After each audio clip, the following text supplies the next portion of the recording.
Today we talk about Edwin's lack of commitment to this podcast, monopolies, and how NFTs are dumber than you think. Monopolies are just as bad in real life as they are in the board game. If you've played Monopoly and still have friends, let us know on our Instagram or at our website, tiltednotster.com. I'll place a hotel on Boardwalk.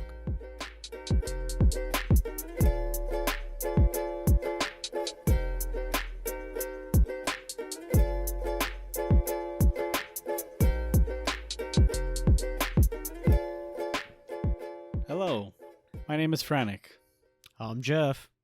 and together we are again 2/3 tilted, not stirred. Yup. So they got our boy Oh no. Was it the Rona? Edwin. Edwin is sick right now, and I'm not gonna say what it is, but it rhymes with Corona. Mm-hmm. So Edwin's been hitting the bottle is what I've been hearing. Yeah, so he's a bit of an alcoholic, and we need to work on that. Yeah, he's we got him some treatment. He's in a rehab center. And, He'll be back next week. In all seriousness, though, it's hilarious. So we talked to Edwin yesterday, and he sounded like Rick Ross. So for those who don't know who Rick Ross is, he's a rapper, and he sounds like this. and this is how Edwin was talking. And you know, it'd be kind of cruel to force him to get on here. So he's got the night off. But we do not. We are here for you. Yeah. You know what? One of these days we might just need to take a day off, a night off, and have Edwin carry this. Edwin do a solo session? Yeah. That'd be nice. So yeah, man. I mean, what have you been up to? Man, it's just been another week, another chill. More jobs, more waiting, people ghosting me. But hey, you get used to it. Hey, it comes with the territory. Yeah, unfortunately, I'm gonna expand my applications to not just be cloud security. I think I'm gonna start doing IT, and then if that doesn't work, I'm gonna start looking for managerial positions at warehouses. Unfortunately, Hey, man, let's hope it doesn't come to that. Yeah, whatever it takes.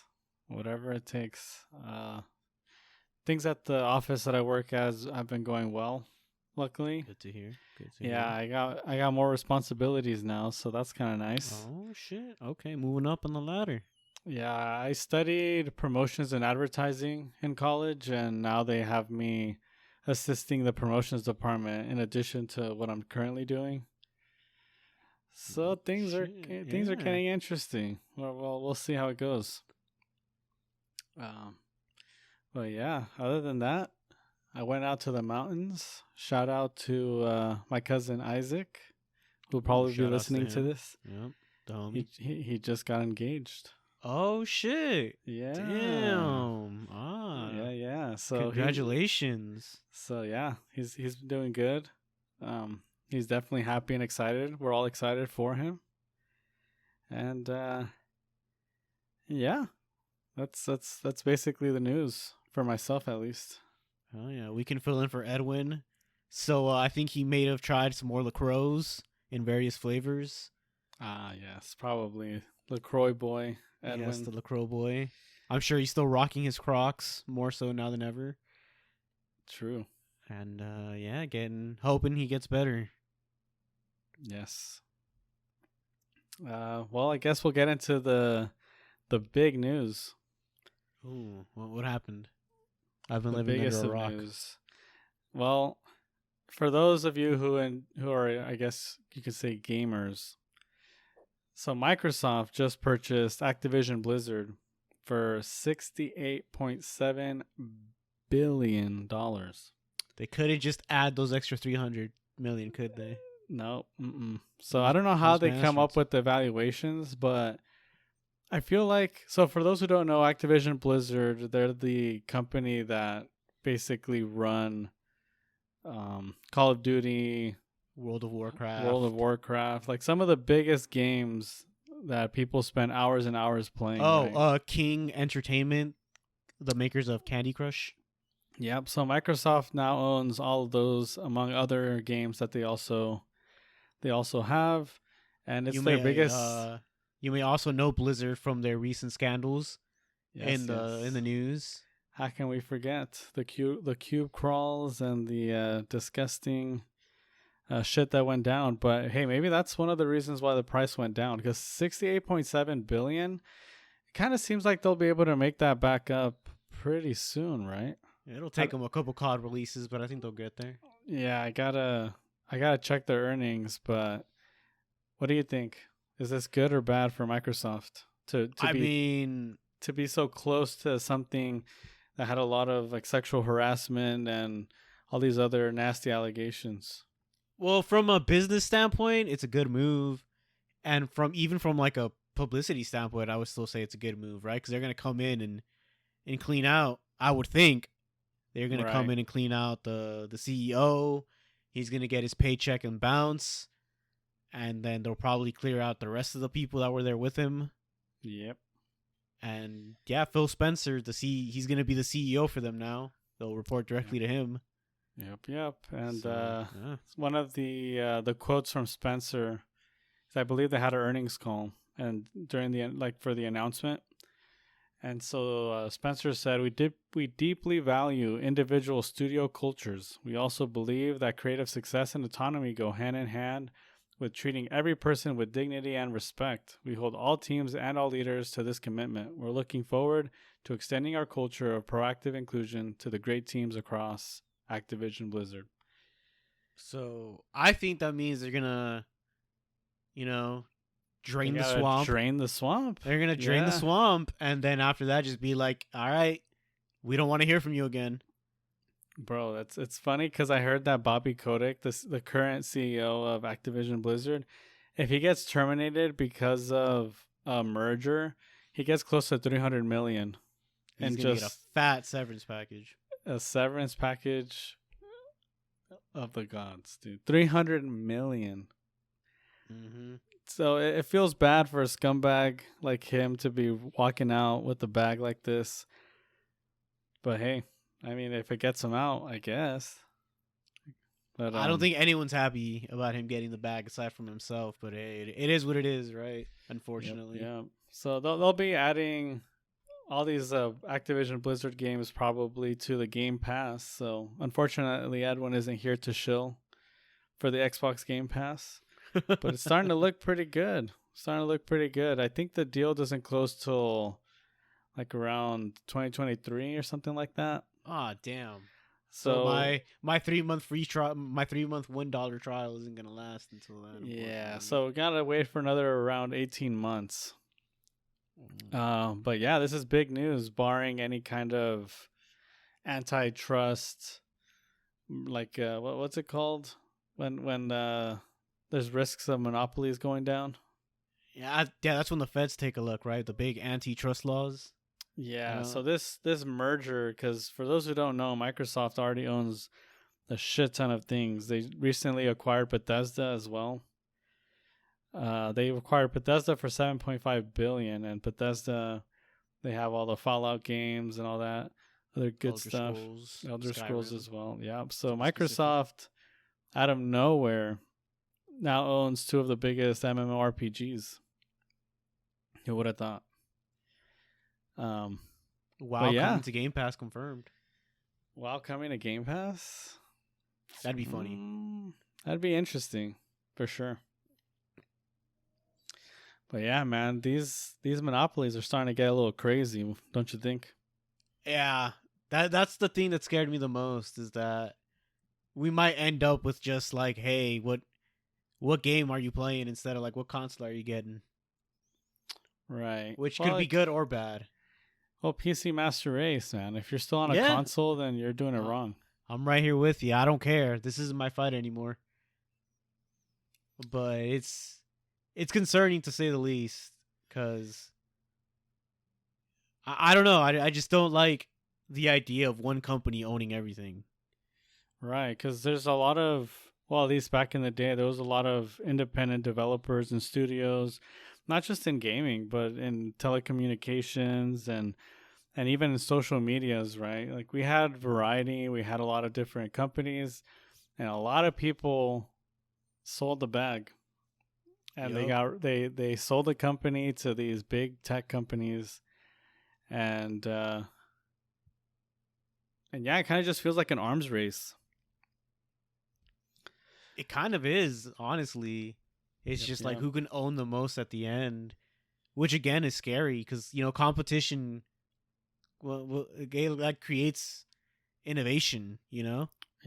It keeps us moving forward, knowing that hey, there's someone out there I'm directly competing with. I need to do better than them. We're seeing it happen with computer parts. Mm-hmm. Intel's 12th generation is coming out and it's kicking ass. So we'll see how AMD strikes back on that end. But enough about the nerd talk. Yeah. So just to preface all of this conversation here, the disadvantages of a monopoly are obviously price fixing, because if you just own all the supply, then you can set the price, right? Yep. Low quality products. So you mentioned that if you got no competition, you can kind of just do whatever you want. You can phone it in. Yep. So there's the lack of incentive for innovation, and then there's this little thing called cost push inflation. Ooh, describe that to the viewers at home, because I certainly know what that means. So for the listeners at home, what does that mean? Yeah, basically, a cost push inflation is where, as the wages increase, they basically increase the price of the products. So, for example, we're kind of in that kind of cost push inflation currently. As people during the pandemic, they received their money. Sure, a lot of people got absolutely fucked, but there's a lot of people who were able to save up a lot of money during this time. And so you have people quitting, you have all this kind of stuff, people demanding higher wages. So they start hiring new people. I'm sure you guys have all seen at McDonald's like these ridiculous like $20 an hour positions type of things. Anyways, the price of the goods will go up. And that's basically what the cost push inflation is, unless I'm wrong. I wouldn't know. Oh, so you didn't know what it was. See, so when things like that happen, like a lot of it is artificial inflation too. Yeah. Right? Like that's kind of what's happening with groceries. They can kind of get away with it because there is like a demand issue, right? Like because of all the transportation issues and stuff. Right. But it doesn't need to be as high as it should be. Right. Is like the speculation. Yep. So those are some of the disadvantages. Can you think of any advantages? Advantages? Yeah. Why would we want a monopoly? I don't think we would, honestly. I can't think of any because we all experience monopolies in our everyday lives. Yeah. Right? Our electricity is a fixed price. We only have one company we can go to for that. Same with water, same with gas. Yeah. And for some, even the internet and your television provider, if you still use cable for whatever reason. Mm-hmm. Yeah. One of the ones that I was thinking of is the railways. So they're owned by the national government, and there's like an organization or a group, right, that regulates the railways. So no specific company owns it, and if you guys have ever taken a train, the prices aren't ridiculous. It's actually quite competitive. For example, if you want to go from the Inland Empire to LA, it ain't bad. You actually have to think twice. Like, do I want to drive in traffic or would I like to take the train, for example? So if it's government owned and subsidized, is that really a true monopoly at that point? Because it has overhead, right? Like I wouldn't say that like Disney has any overhead or like Amazon or Microsoft have any overhead. Okay. Because they're the ones that control everything. Right. Like if there's a governmental body that can come in and say, hey, you're not doing it right, let's change it. Which they do kind of in a way with investors. Mm-hmm. But I don't think to the same degree, right? Yeah, I see what you're saying. Well, let's how about we educate some of the folks at home, because I looked up a bunch of companies, right, and to see what do they own, and our findings might shock you. Stay tuned at 11. Yeah. So one of the biggest ones for me, because I used to work at an Oakley warehouse, I worked there when we got bought out by Luxottica. Have you ever heard of Luxottica before? No. That sounds like a glasses company, though. Yeah, so they're actually the ones that basically own all the sunglass huts. Oh, okay. And so Luxottica owns companies such as Ray-Bans, Oakley, Oliver Peoples. They license a ton of other brands like Giorgio Armani, Burberry, Chanel, Coach, Dolce & Gabbana, Prada, Tiffany. Oh shit. Do I need to go on? They base everything you see inside a sunglass hut is basically all one company. Every single one of those brands. Well, that's disappointing. So they have the tightest of squeezes on the, because this isn't just like the eyeglasses, right? They own the brands. Yeah, so they can control the price of the frames. Yep. Well, not just the frames. Again, it's also like all the clothes and stuff too. Like all this designer shit. Like this company is. Everyone aspire. Well, not everyone, but a lot of people that aspire to luxury. Then I mean, it's kind of in the name. Luxottica. Yeah. Mm-hmm. Yeah. So all of that's owned by one company. Another crazy one, AB and Bev. Have you heard of that one?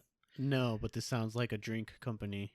Wow, spot on again. So they own 630 beer brands, including Budweiser, Bud Light, Corona, Stella, Beck's, Modelo. Wait, what? I thought Anheuser-Busch owned those. So did Anheuser-Busch get bought out? Well, they must own all of it. Oh, damn. So almost every single beer brand is kind of owned now by a big, huge corporation.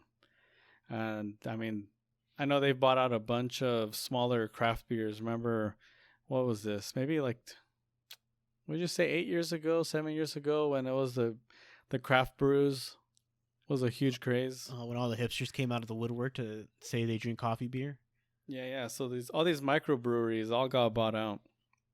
Damn. What about Trulies? Are we still safe? Are those still independent? Can I still drink my Celsius? I actually don't know. They might be independent. That's a good question, actually. White boy summers are still safe, people. What other companies can you think of that just own a ridiculous amount of things and you're just unaware? Well, I mean, I think everyone's pretty much aware of like Facebook, right? Mm-hmm. All the Zoomers and millennials don't use Facebook anymore. But what company do they use?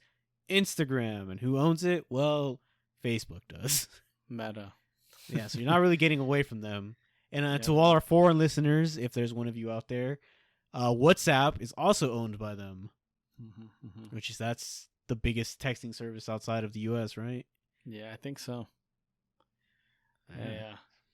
Well, you want to hear another crazy one? Yeah. AT&T. Oh, yeah. So they're the third. This is to my surprise. They are the third largest media corporation.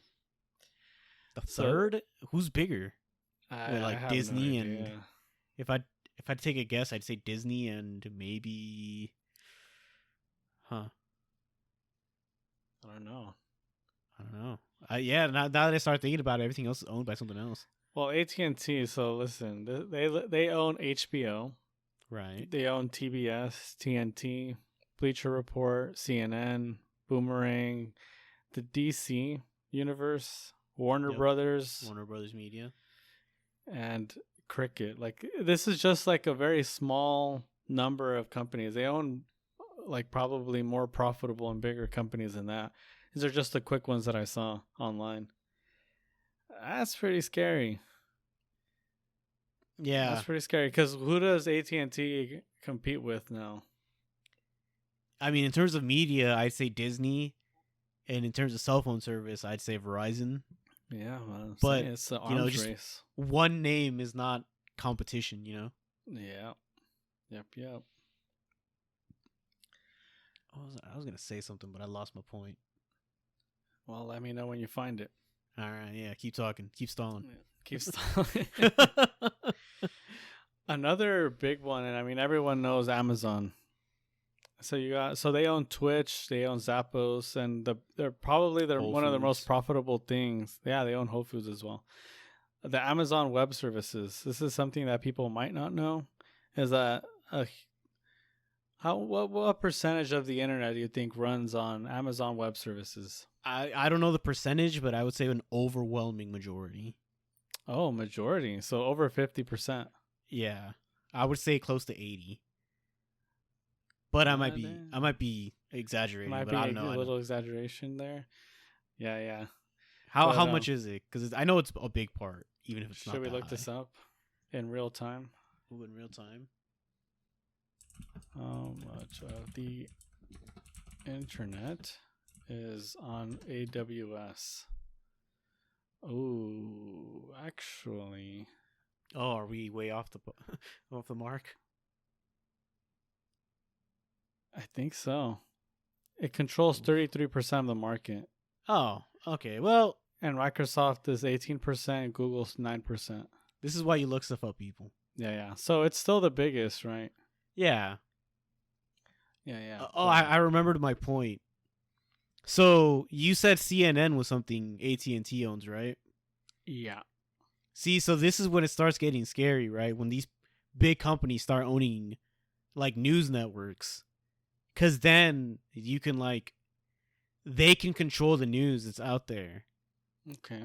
They can decide what gets printed and what doesn't get printed. You know, they can push a narrative. And that's when things start getting scary. True. I think that's the scariest thing for me. Because I remember this way back. I was doing some digging for a research paper in English in college. Okay. And one of the things I found was that this big this millionaire owned a newspaper company that was the biggest push. It was a big newspaper that was the biggest push for tobacco industries and stuff, and he himself was a tobacco man. And it was a reputable company printing out this stuff about oh, vaping is actually healthy for you, it's way better than smoking, just switch to vaping. Of course. But he was in the vaping industry because that's what they're pivoting to. Yeah. So it's just if you control the news, then you can control what gets out there. And that's when, things start getting dystopian and fake news and all that shit gets spread out. And I don't know, it's a trip to think about. It's a rabbit hole. Yeah. I mean, our man's Jeff Bezos, he bought out the Washington Post. So, I'm sure if you look into the Washington Post, I'm pretty sure they haven't said a single bad thing about Mr. Bezos. Did you see his New Year's party post? No, I did not. He was wearing, I think it was a pink shirt with gold tight pants and heart glasses with a woman that was easily 20, 30 years younger than him. So yeah, he's out there living his best life, people. He is divorced, huh? Yeah. She got half the money and he's still the richest man in the world. Well, I don't know. Did what's his name? Did Elon come down, or is it still? I don't know. One of. I thought Putin was the richest man in the world. Oh, hey, off the Bucks, man. Hey, don't say that name out loud. Dude, that's insane. I remember when I heard that the divorce makes his ex-wife one of the richest women in the world, just on the divorce alone. I can't even fathom the quantity. That's insane, dude. That's the sugar mom everyone's looking for, though. You think so? Yeah, I'm gonna look for her LinkedIn profile, slide in those DMs. You think men are just they're just lining up for the opportunity to get us some of that sweet Amazon money? Oof. I mean, that's a lot of money. That's generational wealth right there. That's that's your great grandchildren will never have to work again. Yeah. Unless you decided to dump it all into a crypto. Or an NFT. Dude, I'm so pissed at all this NFT bullshit. So, for those who are wondering what an NFT is, it's a non-fungible token, and the easiest explanation, right? The easiest explanation that I found for what an NFT is imagine you go to a grocery store and you buy a carton of milk. Okay. You have a receipt that says a carton of milk. Yes. An NFT is just the receipt. You don't actually own the carton of milk. You don't actually. So if I, for example, if I have this receipt of a carton of milk and I tell Jeff, hey, would you like to? He's like, hey, this receipt has a lot of value, Jeff. I'll sell it to you for $5. And Jeff's like, holy shit, yeah, I'll buy that. And so he'll just own an NFT is him just owning the receipt to the carton of milk, but it's not actually owning the carton of milk. What? So then what about all these people who are selling their images and stuff? What is that? How does that work? They're not actually. So the thing with the image, so an NFT, to like, I guess to go a little deeper, a little more complicated, an NFT is really just a position on a database for like whoever created the database, right? And so the images for an NFT are basically just the visual representation of your position in that database. Because if you buy an NFT of, let's say, the Mona Lisa, you don't actually own the Mona Lisa. Right. You just own a position in the database that's using the Mona Lisa as a visual representation of your position in that database. So then that's different. That is different than crypto, right? Because with crypto, you own the crypto, right? That's your single Bitcoin or your Dogecoin, right? Sure, you own something on the internet. Yeah, that's what it is with crypto. That's how the blockchain is supposed to work. So why isn't it? What's the big deal? What's the big deal about NFTs if you don't actually own anything? Well, isn't that the beauty of it? The hype.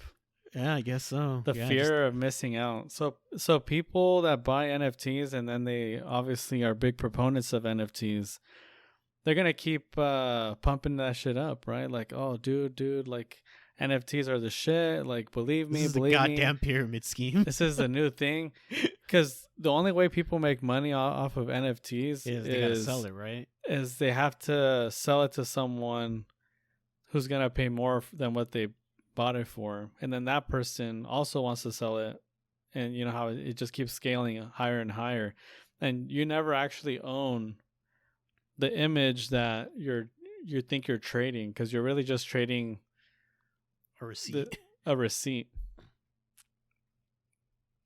And that's the most basic explanation that I got from what an NFT is. I mean, you own the receipt to a carton of milk. And on the internet, it might be a carton of milk, and you're like, I'm gonna buy milk NFT. You're just buying the receipt. So what about all these like games that have like NFTs, right, that you can carry over to other games? What are those cosmetics? Yes. Those are just receipts too? So this is a big bullshit thing that's happening right now in the gaming industry. Like I think even Square Enix is trying to get in on this now, and all these other companies. What they're trying to do is an NFT that allows you to have a cosmetic in within the game. Right. And then you'll be able to trade this NFT to other players.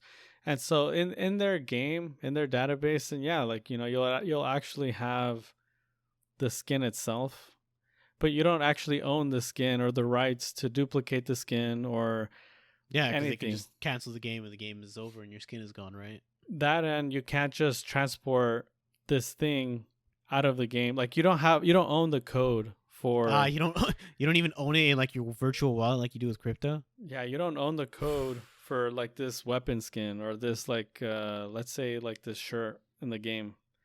You wouldn't even own any of that stuff. You would just own, what would you own at that point? It's on your account, which they control. The right to trade it. You would have the right to trade it, which I guess could land you some money. And I mean, that's a big appeal, right? A lot of gamers are like, oh man, I could make money while gaming. What? Oh my God. Dude, no fucking lie. When I was job searching, I saw a position for that very thing. It was a position where you would play NFT games and they would get a cut of whatever you made in the game. And that was the job. Yes, sir. They'd get you a computer and tell you, hey, play this game. We'll give you the means to play the game, and you give us a cut of what you make. That was insane. It's absolute insanity what's going on right now. Yeah, that is beyond insanity. I mean, back when people were buying like the maybe not Dogecoin. Was Dogecoin a meme in the end? If people actually made money? Some people made money, but a lot of people were holding the bag.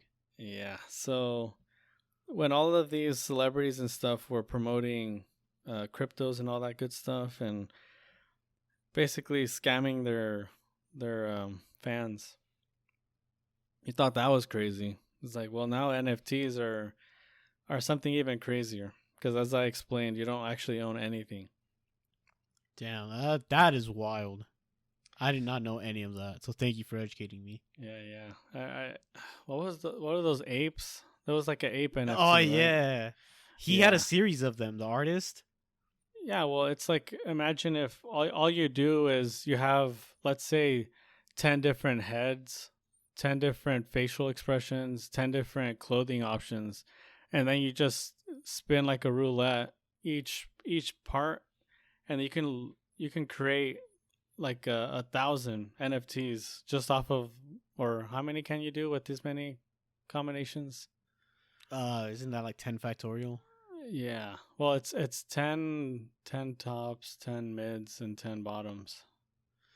Anyways, a lot of combinations, right? It's super easy to make. Times 10 factorial times 10 factorial? I don't know the math, dude. This ain't a math podcast. Yeah. You're the math major. Wait up. That's statistics. Hold up. That's statistics. That's not. I didn't take a single statistics class. Let's get that out of the way. You can see how it could be very, very easy and not very time consuming to pop up 1,000 distinct NFT images, and then, people feel like, oh, I own this. I'm the only one who owns this specific ape, and this ape's the coolest ape because it's smoking. It's just like, dude, that smoking ape is pretty sick. You know what I have to say to those people? What? Right click, copy, paste. Yeah. A lot of people were trying to, I guess in the beginning when a lot of people didn't understand what an NFT was, they're like, but like you can't copy and paste my image now because I own it. And then they're like, yeah, we still can. Yeah, that immediately got shut down. Yeah, like you literally still can. Copy and paste if you want a cool picture of an ape. Yeah. Yeah, I mean, we were supposed to talk about monopolies, but we kind of devolved into it's a monopoly NFT talk. It's fine. You think so? I think NFTs are their own form of like monopoly in a way. Well, they do control the supply. Yeah. Yeah, I guess the price fixing ish. It's more of just people putting value into something that doesn't exist. I mean, it's all just a giant money laundering scheme at the end of the day. I'm pretty sure that's what's happening. Ah, yes. That's a good point. I just remembered. So all this crazy internet stuff that's been going on, and we all know our politicians here in the U.S. are old as dirt, and they don't even fucking know how to use their phones sometimes. Mm-hmm. The laws are not catching up as fast as technology is advancing. Yeah. Right? And so there's like no protections for people who get the rug pulled right under them. I mean, think about it this way. There's probably some congressmen and maybe some senators that were serving in the 90s, right? Uh-huh. Think about the technology we had in the 90s and think about the technology we have now. It's night and day. It is insane how fast technology grows. Yep. So I don't know what's gonna stop people from, like, I wonder if there's gonna be a breaking point on online scams, and people are just gonna be left with no money, and then they're gonna be like, damn, maybe you shouldn't do this anymore. Kind of like the calls for like the Nigerian prince that needs your money, needs your help. That's still going on. So does that answer your question? Well, damn. Yeah. Remember, folks, the biggest threat to cybersecurity is the user. So don't click on these emails. Yep.